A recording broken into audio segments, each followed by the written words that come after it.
primero que nada, un agradecimiento a Transalud, desde luego a Daniela por la invitación para estar aquí. Una disculpa también por no haber podido estar en toda la sesión, tampoco voy a poder quedarme. Hay una situación personal con mis perros que están en el hospital, nada grave, pero tendré por esa razón que salir justo a la 1:10 en punto. Entonces, bueno, de nuevo las disculpas por eso y simplemente muchas gracias por la invitación. En efecto, ya mencionó Daniela que yo voy a hablar de todo lo que son los obstáculos para el ejercicio de los derechos sexuales y reproductivos de la población trans. Y la charla la voy a dividir básicamente en dos partes. La primera es una cosa panorámica de básicamente de qué estamos hablando cuando hablamos de derechos sexuales y reproductivos y de salud sexual y reproductiva. Voy a hacer una caracterización muy breve y me parece también importante hacer una también muy breve genealogía de los instrumentos, prácticamente todos ellos de lo que se conoce soft law como formas de derecho suave, es decir, que de alguna manera no son vinculantes, pero que han estructurado el tipo de políticas públicas que tenemos en estos temas. Entonces haré una breve revisión de cuál es esta genealogía y en esta primera parte, bueno, concluiré señalando algo que quizás es obvio. Los principales obstáculos tienen que ver con lo que conocemos como las estructuras de opresión del cisexismo y del heterosexismo y de estructuras de opresión afines. Pero, y ahí entraré a la segunda parte de esta charla, desde un punto de vista sociológico, cabe todavía la pregunta de, bueno, ¿cómo se traducen estas formas de opresión en obstáculos concretos? Y aquí me gustaría decir que, digamos, todo lo que es la sociología de cuestiones de salud pública, en este tema concreto de salud trans, ha ido avanzando, tratando de hacer modelos, y yo voy a presentar un modelo concreto, no es mío, lo estoy retomando, digamos, este año he estado trabajando este tema de derechos sexuales y reproductivos, pero bueno, yo no soy socióloga, pero digamos que sí lo incluyo como un modelo potencialmente útil para entender justamente cómo se traducen las estructuras de opresión en obstáculos concretos a distintos niveles. Entonces, de alguna manera ese es el outline de la charla y bueno, para no digamos, perder más tiempo en introducción. Simplemente me gustaría señalar que cuando estamos hablando de derechos sexuales y reproductivos, les decía yo, hay un vínculo muy importante con todo lo que es la salud sexual y reproductiva. Me gustaría leer una definición que da la Organización Mundial de la Salud con respecto a cómo entender lo que es la salud sexual. De acuerdo a la OMS, la salud sexual debe entenderse como un estado de bienestar físico, emocional, mental y social en relación con la sexualidad y no meramente la ausencia de enfermedad, disfunción o incapacidad. La salud sexual requiere un enfoque positivo y respetuoso hacia la sexualidad y las relaciones sexuales, así como la posibilidad de tener experiencias sexuales placenteras y seguras, libres de coerción, discriminación y violencia. Para que se alcance y mantenga la salud sexual, se deben respetar, proteger y cumplir los derechos sexuales de todas las personas. Es decir, como se dan cuenta cuando hablamos de salud sexual, no solamente estamos hablando de ausencia de enfermedad, también estamos hablando de componentes que de alguna manera tienen más que ver con cuestiones sociales y éticas como la autonomía. La autonomía va a ser uno de los elementos fundamentales y en ese sentido también hay que decirlo, la salud sexual no solo tiene que ver con la posibilidad de ejercer, por ejemplo, la salud sexual ahí donde queremos hacerlo, sino también con la libertad de no ejercerla. Y esto es algo muy importante que no se nos olvide también que vivimos en una época donde hay una suerte de mandato de que puedes tener una gran cantidad de identidades, pero parece que hay un mandato de que tienes necesariamente que ejercer la sexualidad, tener vínculos sexuales eróticos y eso, bueno, va en contra también de un sector de nuestra población que son las poblaciones asexuales y arománticas. Entonces, también la salud sexual incluye el hecho de que la gente no se vea obligada, que no se vea coercionada de ninguna manera a este tipo de prácticas. Cuando hablamos de salud sexual, por tanto, estamos hablando de esto y cuando estamos hablando de salud reproductiva, el tema se desplaza concretamente a la cuestión de que tengamos derechos tanto a tener hijos como a no tenerlos. Esto es una cuestión fundamental y sobre todo también que podamos, si así lo deseamos, tener acceso, por ejemplo, a todo lo que son las nuevas tecnologías de reproducción asistida. No voy a entrar de lleno a ese tema porque es un tema muy complejo, el de las tecnologías de reproducción asistida. Lea Muñoz, que no pudo estar aquí porque justo está en un congreso en Holanda, Mm. está trabajando este tema y bueno, pues también tiene un libro nuevo sobre eso.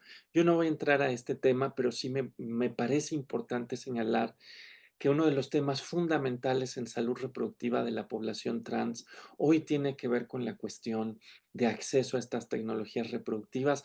Hay que decir que en México la discusión no la estamos teniendo tanto como, por ejemplo, en algunas otras partes del mundo como en Europa, y eso a pesar de que, como se verá un poco más adelante, en principio la legislación mexicana sí contemplaría que la población trans tendría que acceder a través de el sistema de salud pública, por ejemplo, a este tipo de tecnologías, pero de facto no pasa. Y bueno, básicamente de esto estamos hablando cuando hablamos de salud sexual, cuando hablamos de salud reproductiva. Y los derechos sexuales y reproductivos son aquellos marcos jurídicos encaminados en defender eso. Me gustaría mencionar en este punto, y eso creo que toda la población trans lo tiene bastante claro, que históricamente el gran problema que tuvimos como comunidad para ejercer nuestra salud sexual y reproductiva tenía que ver con un problema en el propio ejercicio de los derechos en salud sexual y reproductiva, ya que se nos condicionaba, por ejemplo, al reconocimiento de nuestras identidades, el haber llevado a cabo una serie de intervenciones que no todas las personas trans queremos realizar sobre nuestros cuerpos y que tendrían que llevarnos a una situación de esterilidad, ya sea a través de cirugías como la extirpación de las gónadas o algún método, por ejemplo, pues hormonal de castración. En cualquier caso, bueno, estas leyes estuvieron muy presentes, sobre todo en el mundo occidental, siguen algunas de ellas presentes en otras partes del mundo y básicamente esto es producto de una historia en el siglo XX en la cual cuando finalmente los estados admitieron el reconocimiento de las identidades trans se hizo a través de un condicionamiento. En efecto, el Estado te reconocía tu identidad, pero solamente si llevabas a cabo algún tipo de castración sobre tu cuerpo. ¿Por qué? Porque se consideraba que era fundamental, por ejemplo, para ser una mujer, el que no tuvieras capacidad de engendrar, es decir, que no pudieras tener la capacidad de producir espermatozoides, que Chio, perdón que te interrumpa. Nos preguntan en el chat que si estás proyectando algo, ¿no? ¿Verdad?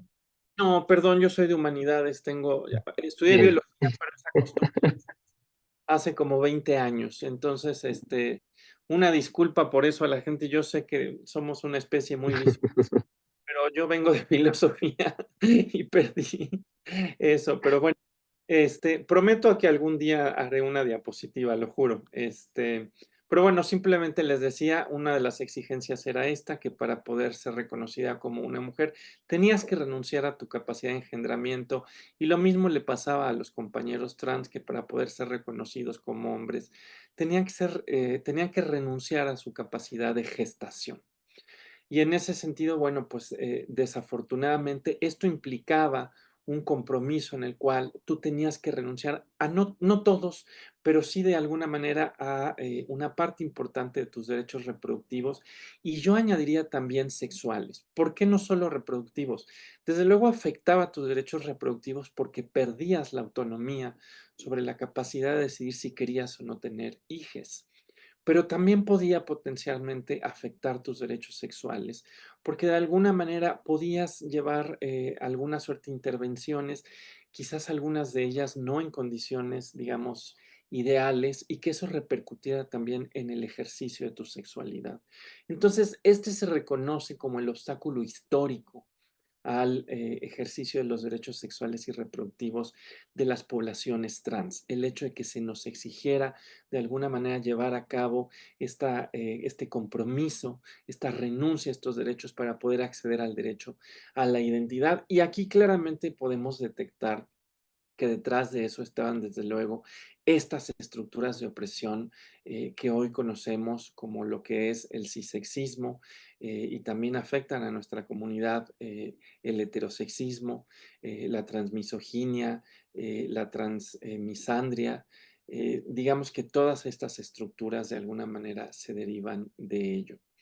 Y bueno, en el reconocimiento de que este era un problema real, se fueron construyendo distintos marcos jurídicos.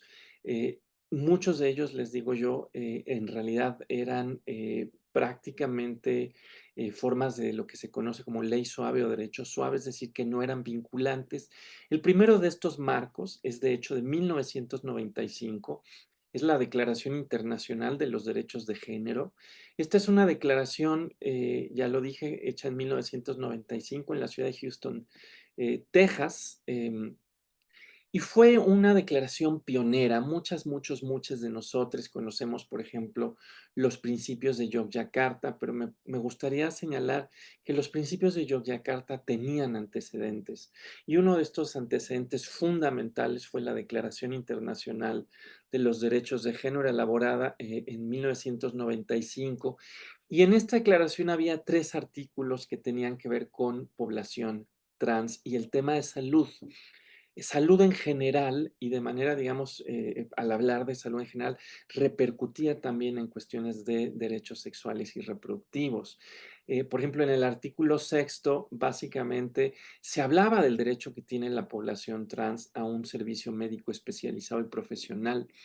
Hay que decir que para su época esto era fundamental.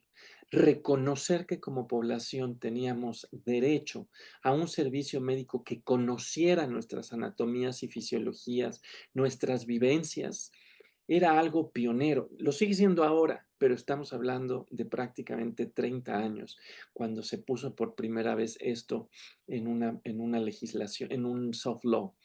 Em, Ahí también, por ejemplo, se señalaba que la identidad de género, la expresión de género o la modificación corporal no podían ser motivos para denegar los servicios de salud de ningún tipo. Hay que decir que esto desafortunadamente sigue pasando. Em, Había también, por ejemplo, un artículo que también es relevante, el artículo séptimo, que hablaba al derecho a la exención de diagnóstico o tratamiento psiquiátrico. Esto fue algo pionero también que antecede a todo lo que son los principios de Yogyakarta, donde vamos a ver, por ejemplo, este llamado a que las identidades se reconozcan sin patologización y sin diagnóstico. Y en ese sentido, el artículo séptimo de esta Declaración Internacional de los Derechos de Género es uno de los antecesores más inmediatos, que aquí hablaban de la importancia de no patologizar a la población trans. Y finalmente estaba el artículo décimo, que tenía ya que ver con una cuestión que tiene que ver con el derecho a formar familias, y esto repercute en los derechos reproductivos, que era el derecho a concebir, criar o adoptar hijes, a poder educarlos y tener su custodia y a tener relaciones paterno-filiales, porque desafortunadamente era muy común, por ejemplo, que se perdieran estos derechos. Todavía pasa que de repente la gente pierde la custodia de sus hijos o que simplemente considera que siendo trans es muy complicado tener hijos. Ya no hablemos de adoptar o recurrir a una tecnología que puede ser muy cara. Y en ese sentido, este artículo fue pionero. Y desde luego, esto fue algo que eventualmente nos llevó a lo que son los principios de Yogyakarta. Por cuestiones de tiempo no me detengo ya a explicar, porque creo que son mucho más conocidos. Simplemente me gustaría decir que los principios de Yogyakarta y los principios de Yogyakarta más 10, sin duda que son los marcos de derecho suave internacionales más conocidos en el tema de derechos sexuales y reproductivos.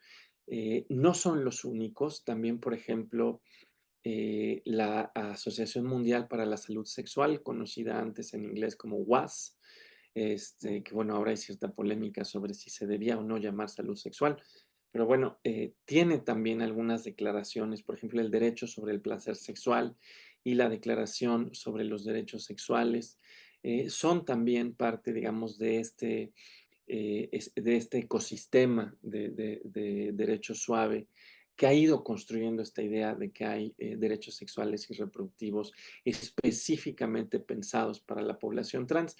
Y simplemente para acabar esta primera parte, les decía yo, en México, esto sí se ha aterrizado, lo encontramos, por ejemplo, en el protocolo para el acceso sin discriminación a la prestación de servicios de atención médica de las personas lésbico, gay, bisexual, transexual, travesti, transgénero e intersexual, que tiene estas guías de atención específicas, donde hay guías específicas para la población trans. Hay que decir que estas guías tratan de recoger mucho de lo que se fue construyendo tanto en Houston como 10 años después en Yogyakarta, otros 10 años después en Yogyakarta más 10.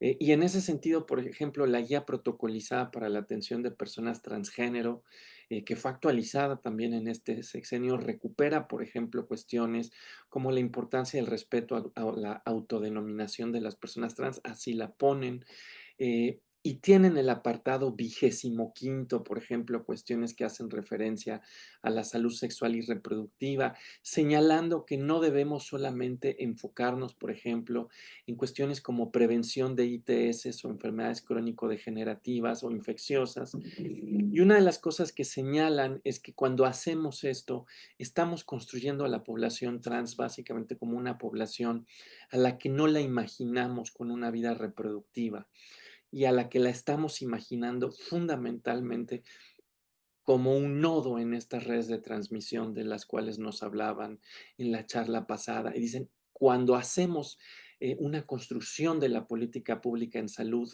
que se centra únicamente en pensar nuestras sexualidades en términos de ITS, en términos de VIH o en términos, por ejemplo, de enfermedades que pudieran estar asociadas, por ejemplo, a otro tipo de cuestiones como podrían ser los biopolímeros, estamos construyendo a la población trans como una población que no se reproduce y se nos olvida, por ejemplo, fomentar todo lo que es el cuidado de los derechos reproductivos. Entonces, bueno, estos son los marcos jurídicos que hay, lo he mencionado muy rápido. Hay que decir, y también lo digo muy rápido, hay un diálogo entre el derecho y la medicina. Daniela misma, que está aquí organizando este evento, bueno, es parte, por ejemplo, de la Asociación Mundial de Profesionales para la Salud Transgénero, WPAD, y me gustaría señalar que hay un diálogo, por ejemplo, entre todo lo que ha sido el derecho y la medicina. No siempre es un diálogo rápido, no siempre es tan exitoso como quisiéramos, pero en general, por ejemplo, los estándares de cuidado para la salud de personas transgénero y de género diverso sí contemplan, que son producidos por la propia WPAD, sí contemplan toda una serie de apartados sobre derechos sexuales y reproductivos y tienen perfectamente claro, atendiendo a esto que yo decía hace unos minutos, que tenemos que pensar cuando hablamos de derechos reproductivos en el tema de la preservación de la fertilidad como una cuestión fundamental cuando estamos pensando en los derechos reproductivos de la población trans. No me detengo mucho, simplemente me gustaría señalar que, por ejemplo, el desarrollo tecnológico en este tema es verdaderamente apasionante. Ya no solamente estamos hablando de la criopreservación de esperma o de ovocitos, sino, por ejemplo, en el caso de hombres trans, conservar, criopreservar partes enteras de los ovarios, incluso en el inicio de la adolescencia, para poder usarlos tiempo después. Investigaciones pioneras que tratan, por ejemplo, de echar a andar de nuevo la espermatogénesis después de años de TRH en mujeres trans. Es decir, aquí hay un avance muy interesante en medicina que está en un diálogo también muy interesante con la cuestión de todo lo que son los derechos sexuales y reproductivos, como lo hemos pensado desde el derecho, pero ojo, desde este derecho hecho también por activismos trans, no es, digamos, un derecho ajeno a nuestras experiencias, ¿no? Recordemos aquí a Mauro Cabral y el papel que él tuvo, por ejemplo, en los principios de Yogyakarta. Y bueno, para entrar a la parte final, porque Una siempre cree que media hora es mucho, y en realidad no lo es tanto. Quisiera simplemente mencionar muy rápido que este año, por ejemplo, el grupo de Sadad y colaboradores presentaron un modelo al cual bautizaron como el modelo socioecológico para la salud sexual y reproductiva de las personas trans.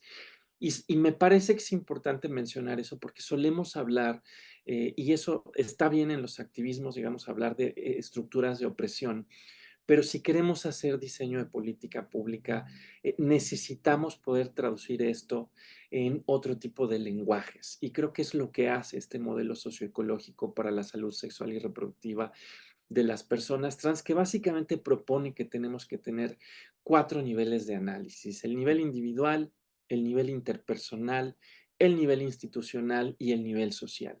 Y vamos a encontrar obstáculos distintos en cada uno de estos 4 niveles, y a cada uno de estos niveles los van a desagregar en una serie de elementos. Por ejemplo, en el nivel individual reconocen que tenemos 8 aspectos fundamentales que tenemos que evaluar para entender cuál es el entorno en el que está localizada una persona trans y si está pudiendo ejercer plenamente su salud sexual y reproductiva. Y estos 8 elementos del nivel individual tienen que ver con uno, la capacidad de tomar decisiones en una edad temprana, que es algo que tenemos que fomentar y construir. Dos, la actitud hacia el cuerpo trans que tiene esta persona hacia su propio cuerpo, es decir, si tiene miedos, si tiene una actitud de incomodidad, qué actitud tiene hacia su cuerpo. Tres, la salud mental, las representaciones que tiene también con respecto a cómo se imagina su vida. Y esto está relacionado con otro elemento que tiene que ver con, por ejemplo, si hay o no vergüenza cuando nos examina una persona que se dedica a la salud, un médico, una enfermera. eh, y también hay otros elementos como por ejemplo el miedo al VIH, el miedo a las ITS, cómo esto repercute en el sano ejercicio de la sexualidad. También la posesión de conocimientos inadecuados acerca de la salud y las vivencias de las personas trans, es decir, el que no tengamos el conocimiento correcto repercute en que podamos ejercer o no nuestros derechos. Y finalmente, los elementos 7 y 8 es la actitud, por ejemplo, hacia las técnicas de preservación de la fertilidad y la situación económica personal. Esto es sobre todo muy importante en el tema de los derechos reproductivos. Eh, Desafortunadamente, en muchas ocasiones son muy caros lo que es la criopreservación. Entonces, la situación económica también influye y también por razones varias la actitud que pudiéramos tener hacia las técnicas de preservación de fertilidad, ¿no? Entonces, en el nivel individual son estos 8 factores, por ejemplo, los que nos ayudan a hacer una descripción del entorno en el que está la persona, tratando de detectar distintos obstáculos, ya sean psicológicos, ya sean de conocimiento, ya sea de si su entorno le permite tomar decisiones, si está en un entorno donde hay vergüenza, donde hay vigilancia. Todo eso tiene que ver de alguna manera con la persona. En el segundo nivel, que es el nivel interpersonal, estamos hablando de básicamente de cuestiones que tienen que ver con las reacciones de los amigos y la familia, pero también con las interacciones que ocurren en todo lo que son los espacios de salud, cómo nos tratan los proveedores de servicios de salud, los otros usuarios, y desde luego también una cuestión que tiene que ver con el lenguaje. ¿Qué lenguaje se usa a la hora de hablar de nuestra salud? ¿Se usa, por ejemplo, un lenguaje afirmativo de género, un lenguaje incluyente, o no se le usa? Aquí no voy a hablar mucho de esto, simplemente señalar que hoy hay investigaciones que señalan que no hay un solo lenguaje neutro, que tenemos, por ejemplo, el lenguaje neutro incluyente, pero también lo que se llama el lenguaje agregativo, que menciona a distintas identidades para enunciarnos a todas, todos, todes. Tenemos también un lenguaje en segunda persona que no necesariamente usa pronombres generizados. Es decir, hay una serie de estrategias lingüísticas que se pueden usar en los espacios de salud para que la gente se sienta incluida y bienvenida. En el tercer nivel, que es el nivel institucional, tenemos 5 aspectos que son fundamentales. Aquí también importa el conocimiento, pero ya no el nuestro, sino el conocimiento que tienen aquellas personas que integran a la salud como una institución. Es decir, los proveedores de servicios de salud, no solamente médicas, médicos, médicas, sino el personal de enfermería, quienes están en los laboratorios, es decir, el grueso del personal, qué conocimiento tiene sobre nuestras experiencias. Y esto está vinculado con el punto 2 que tiene que ver con si hay o no estigma y discriminación en estos espacios. Y también un tercer punto tiene que ver con la cuestión de la confidencialidad. No todas las personas trans hablamos públicamente de nuestras identidades y no tenemos por qué hacerlo. Y tampoco hablamos, por ejemplo, del tipo de intervenciones si hemos tenido alguna y tampoco tendríamos por qué hacerlo. La confidencialidad a nivel institucional también es importante porque cuando esta no ocurre, esto puede poner en peligro no solo la salud sexual y reproductiva de una persona, sino, por ejemplo, también sus derechos laborales, este, y en general incluso su propia seguridad personal. Y esto me lleva al elemento 4 del nivel institucional, el apoyo social que hay o no hay en una institución.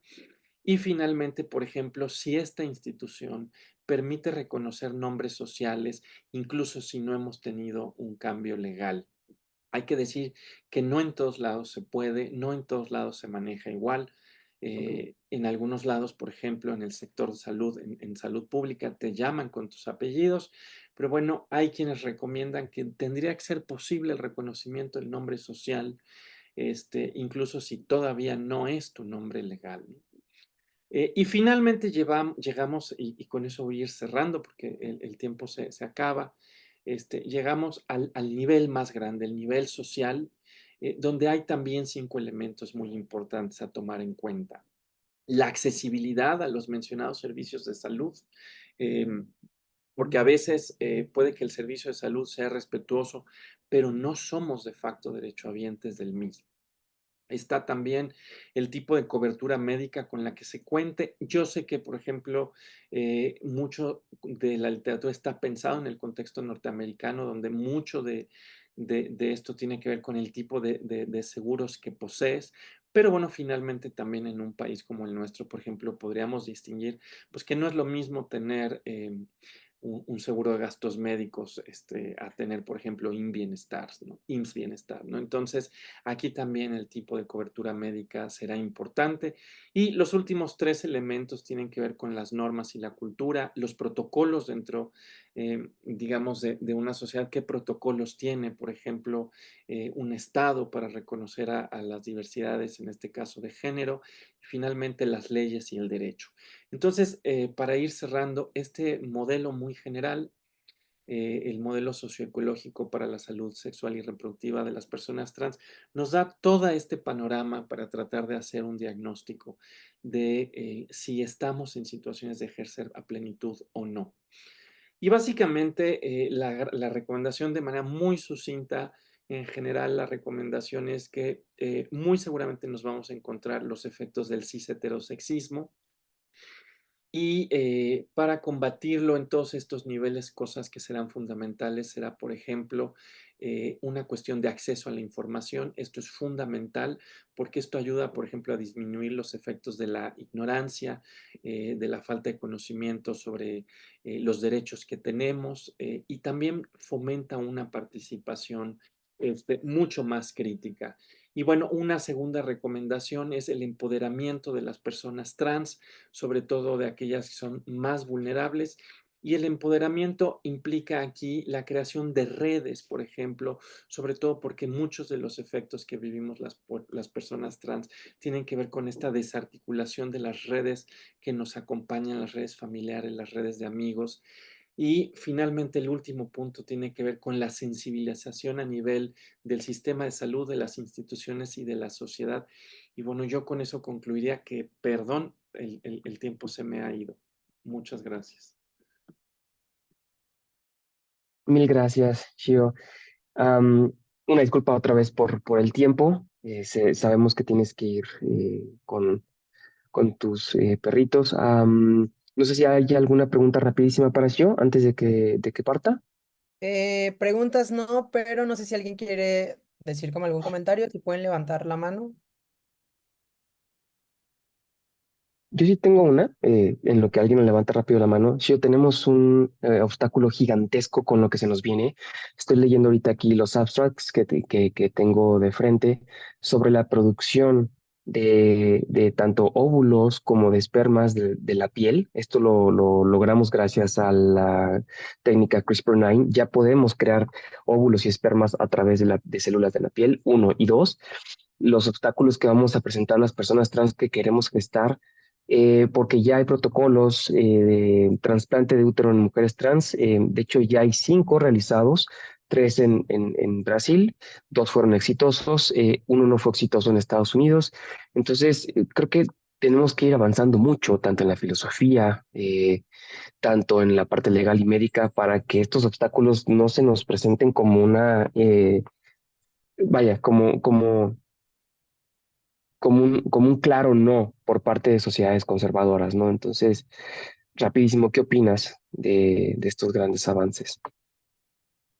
Uf, esa es una preguntota.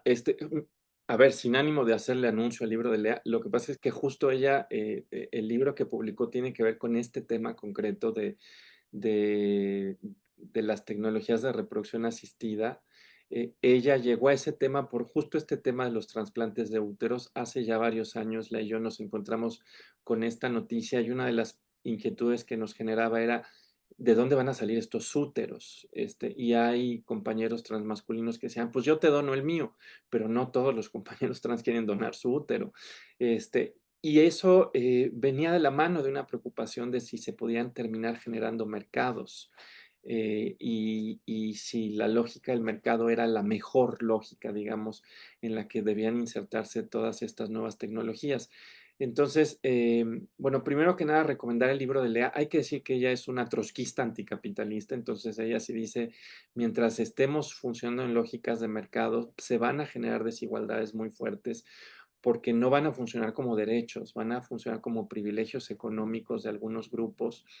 Y la otra cuestión que sí es bastante grave y que hay etnografías que se han hecho, incluso aquí en Ciudad de México, es que desafortunadamente la blanquitud se cuela en estas tecnologías como una especie de valor agregado, por ejemplo, de los gametos. Y esta es una realidad. La solución no necesariamente pasa por una prohibición, porque no puedes prohibir el racismo, o sea, tendrías que hacer otra cosa. Pero de que allá hay un problema de que la raza, aunque no tiene realidad biológica, sin embargo, termina dándole un valor agregado a ciertos gametos, ese es un problema. Eh, y no entro más de lleno, pero sí diría que nos están rebasando las realidades tecnológicas a los marcos jurídicos. Este, yo creo que así comparto la propuesta que hace Lea, que dice, bueno, tendríamos que hacer dos cosas. Por un lado, visibilizar el trabajo reproductivo y hablar de derechos de toda la gente que realizan labores reproductivas. Paradójicamente, la charla del altruismo a veces esconde que aquí hay un trabajo y puede de hecho generar a través de la lógica del altruismo una disciplina corporal de que te tienes que entregar de manera altruista a esto y oculta un trabajo que requiere tiempo, que requiere insumos materiales. ¿No? Ella sostiene eso, yo estoy de acuerdo con ella. Y la otra es que tenemos que hacer un cuestionamiento muy fuerte del tema de los mercados reproductivos. Lea tiene una utopía anticapitalista y yo creo que será difícil llegar ahí, pero sí creo que tenemos que cuestionar los mercados. Pues ahora sí que ahí la dejaría, querida. Bien, mil gracias, Shio. Gracias por tu brillantísima exposición y compañía y abrazo y acuerpamiento siempre.